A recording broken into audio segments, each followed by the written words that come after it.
We would now like to invite Tun Dr. Mahathir Mohamad to briefly summarize the Citizens' Declaration.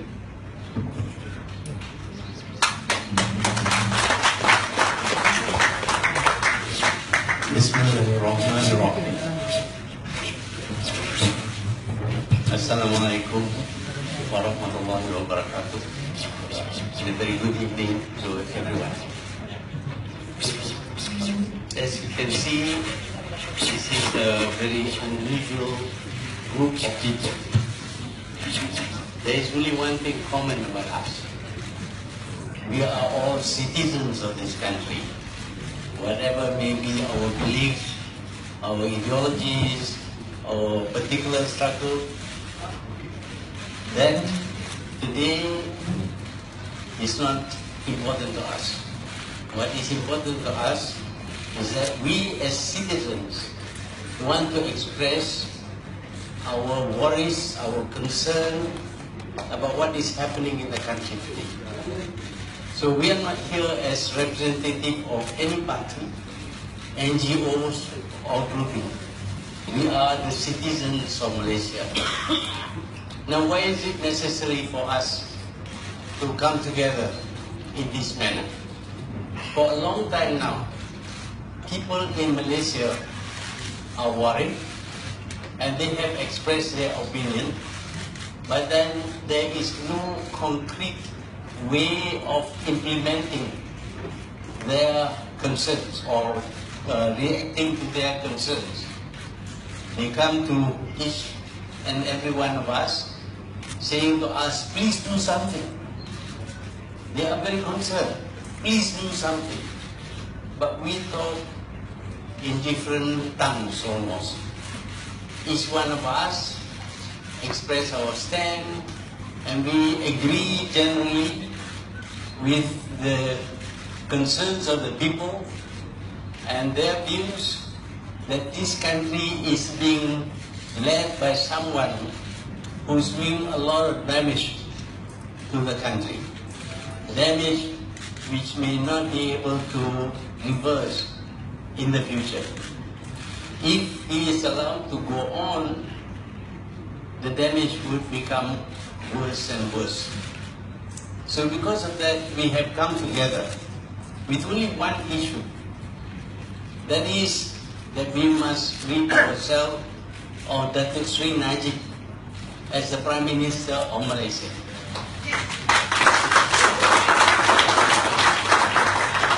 That is what brings us together.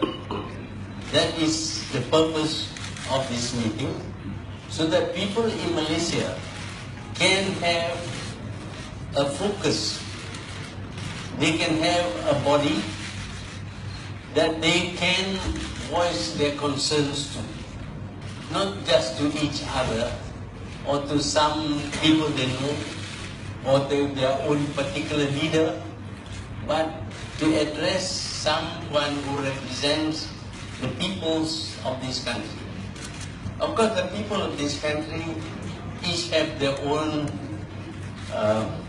feelings and objectives, ideologies, etc.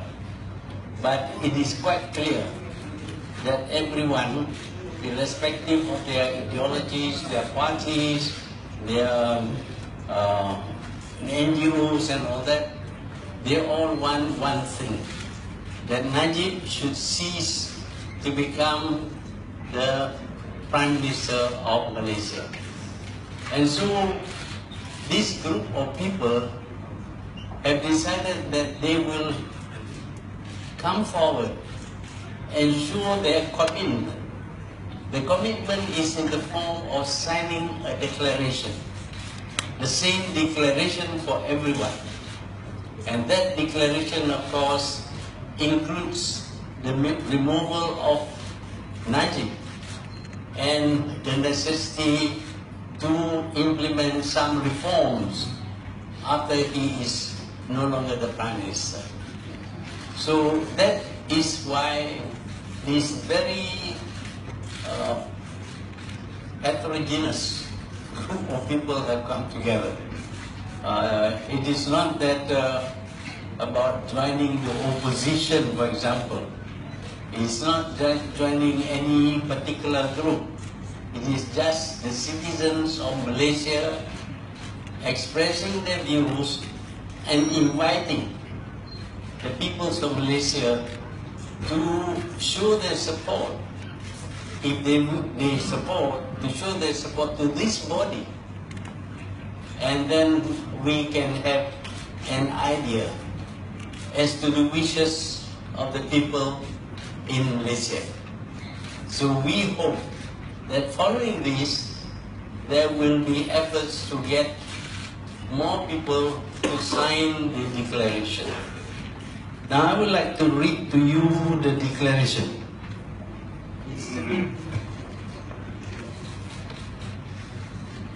It's a bit long, but I hope you will be patient enough to hear me through.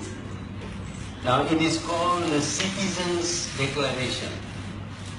Nowadays when I hold up like this and you take pictures, you can actually read because you can enlarge it. Okay?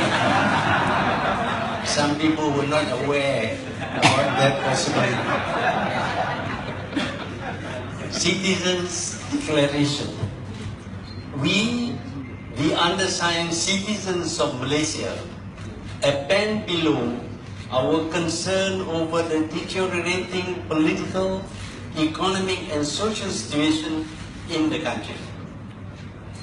We wish to draw the attention of the people of Malaysia to the damage done to the country under the premiership of Datuk Sri Najib Tun Razak. Under his administration, the country has descended to become one of the 10 most corrupt countries in the world, according to Ernst & Young in their Asia-Pacific Fraud Survey Report Series 2013.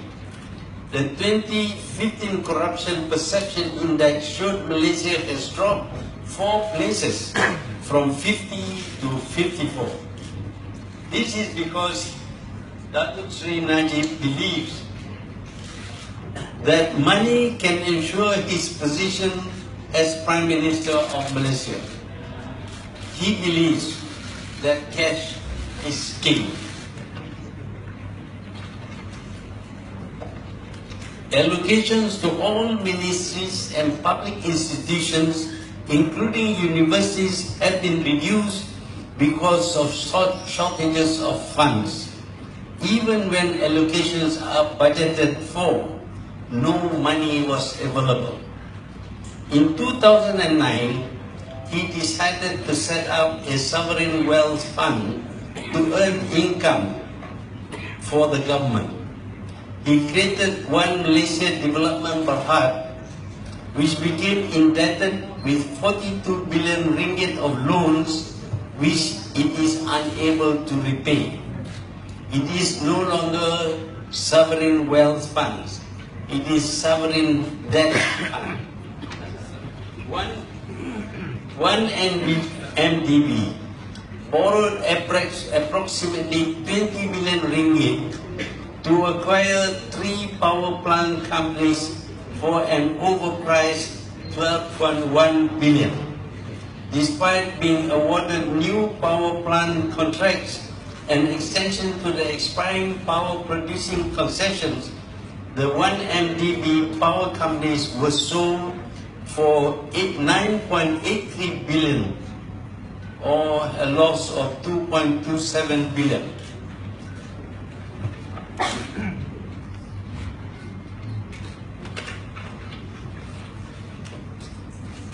One MDB invested or lent a total of 1.83 US dollars, 1.83 billion US dollars to Petro Saudi International Limited between 2009 and 2011 under the pretext of bogus projects or non-existent assets. Bank Negara Malaysia had demanded 1MDB return the above money to Malaysia as their approval was given based on misinformation submitted by 1MDB. Of this sum, a total of US 1.45 billion was directly and indirectly siphoned off to Good Star Limited and other companies controlled by Low Tech Joe. To hide the missing funds, 1MDB disposed his investments and loans to PSI for US 2.318 billion, claiming to have made a profit of US 488 million. However, no money was returned to Malaysia. Instead, 1MDB claimed it invested the funds in Cayman Islands that was subsequently found to be an unlicensed investment manager.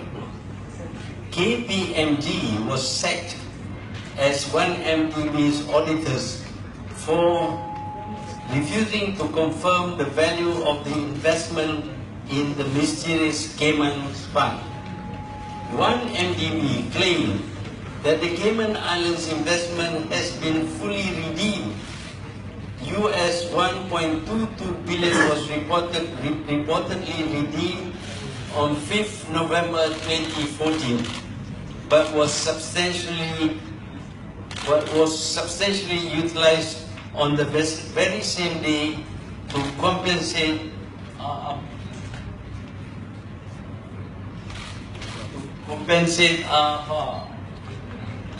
investment PJS for the termination of options granted to ABA to acquire 49% of 1MDB's power companies, which has been sold now.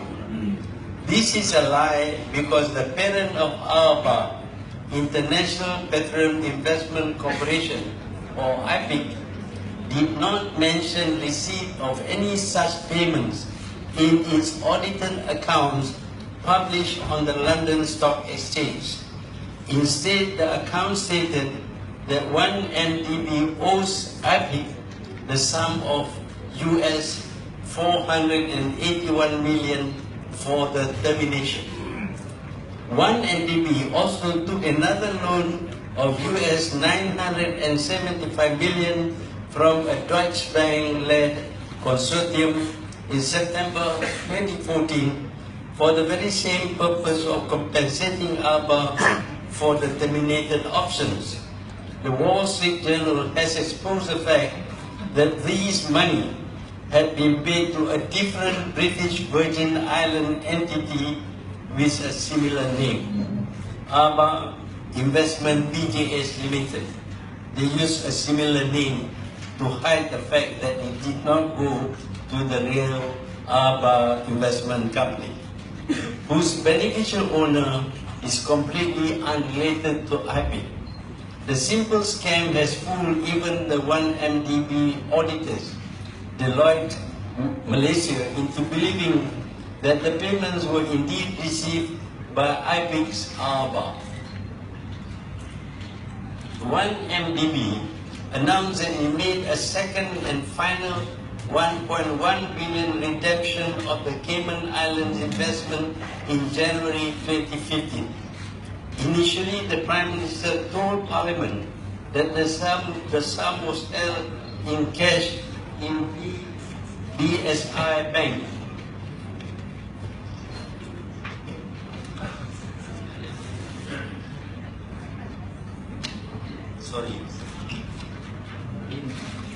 BSI Bank Singapore. However, 2 months later, in May 2015, he informed Parliament that it was not cash, but assets. Subsequently, it was explained that these assets were units, which meant that they were never redeemed in the first place. This proved that 1MDB and the Prime Minister had been consistently lying to the Malaysian public. It also means that the money invested in Saudi, which was reinvested in Cayman Islands, are still missing and unaccounted for. A former UMNO vice head of Batukawan Division made a police report on the loss of large sums of money by 1MDB. No investigations were carried out by the police. Instead, he was interrogated. The person who reported was interrogated by the police, detained, and charged under anti-terrorist law, SOSMA, for sabotage of the Malaysian economy. His lawyer was also arrested and charged under the same law.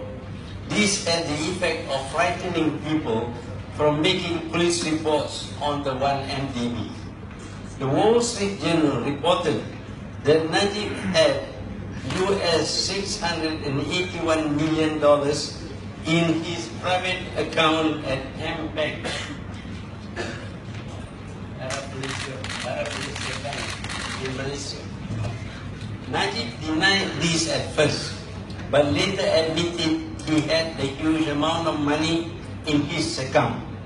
He claimed that it was a gift from an Arab, then that it was a donation to him to help him win the 13th general election in Malaysia, then that it was a given because of his dedication to the fight against Islamic terrorists. He then claimed to have received the money from a Saudi prince, then from the king of Saudi Arabia, who had passed away. Later, a Saudi minister stated there was no record of such a gift by the Saudis. The Saudi minister suggested it was probably a Saudi investment. The amount was small. Najib expressed his intention to sue the Wall Street Journal, but he did not. Instead, he asked his lawyer to ask the Wall Street Journal why it published the report.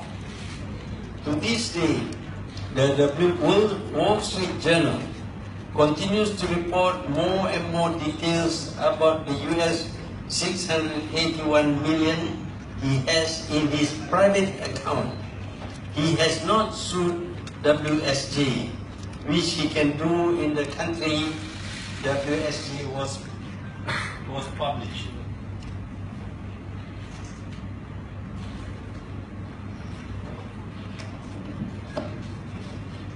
We have another 1 hour more to read. So be patient. Concerned over the huge sum of money in Najib's private account, a task force was set up in Malaysia to investigate the origin of the money. 4 government institutions became members of the task force. They are the police, the Attorney General, Bank Negara, and the Malaysian Anti-Corruption Commission. before the task force was able to finish its work, the Attorney General was removed by Najib, claiming that he was sick and could not continue to work. Basically, Najib had misrepresented to the king to get the Attorney General to be replaced. The Public Accounts Committee was basically paralyzed by Najib removing its chairman and members to prevent its investigation of 1MDB.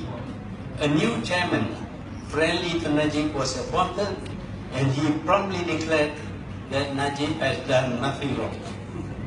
He then appointed a new Attorney General.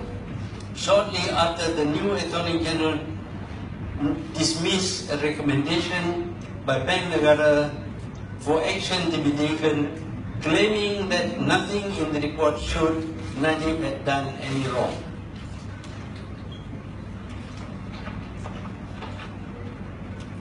Bank Negara appealed, but this was brushed aside.